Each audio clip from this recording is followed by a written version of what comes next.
നീ എന്താ ഈ പെണ്ണുങ്ങളെ നടക്ക്? പെണ്ണുങ്ങൾ പാചകം ചെയ്യുന്നിടത്ത് ആണുങ്ങൾക്ക് എന്താടാ കാര്യം? അപ്പച്ചി, പാചകത്തിനിടയിൽ ആണുങ്ങൾക്ക് എന്താ കാര്യമൊന്നും? വീട്ടിലുള്ള 3-4 പേർക്ക് പാചകം ചെയ്യാനാ പെണ്ണുങ്ങള്. എന്നാൽ 4000 പേർക്ക് സദ്യ ഉണ്ടാക്കണമെങ്കിൽ ആണുങ്ങൾ തന്നെ വേണം.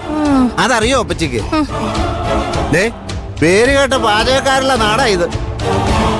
ഈ വായി കിടക്കുന്ന നാക്കൊണ്ടായിട്ട് എങ്ങും എത്തുന്നില്ലല്ലോ. കഷ്ടം. അപ്പച്ചി പോട്ടോ, എനിക്ക് കുറച്ചുകൂടെ പണിയുണ്ട് കേട്ടോ. അടിച്ച്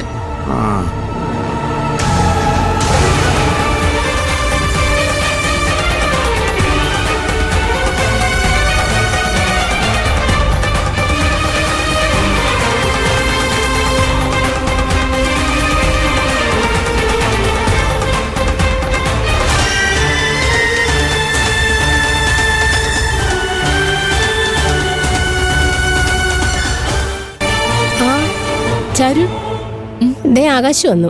നീ ചായ കൊടുക്ക. അശ്വ ചേച്ചി, ഇവിടെ ഒന്നും ആയിട്ടില്ല. ഡിന്നർ വൈകും. ചേച്ചി ഒന്ന് കൊണ്ടു കൊടുക്കാവോ? ചാരു, ഞാനല്ല, നീയാ കൊണ്ടു കൊടുക്കണ്ടേ. ഭർത്താവ് ഓഫീസിൽ നിന്ന് വരുമ്പോഴേ ചിലപ്പോ ജോലിയുടെ ടെൻഷനൊക്കെ ഉണ്ടാവും. ഭാര്യ ചായയായിട്ട് ചെന്ന് 2 വാക്ക് സംസാരിച്ചാൽ ആ ടെൻഷനൊക്കെ അങ്ങ് മാറിക്കോളും. ചെല്ല് ചാരു. എന്നിട്ട് ഞാൻ വരുമ്പോ അച്ചൂട്ടി എനിക്ക് ചായ കൊണ്ടു തരാറില്ലല്ലോ.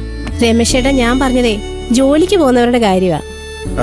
ചാരു, നീ ചെല്ല, ഇത് ഞാൻ ഉണ്ടാക്കിക്കോളാം. അയ്യോ അച്ചൂട്ടി, നീയാണോ ഉണ്ടാക്കാൻ പോകുന്നത്?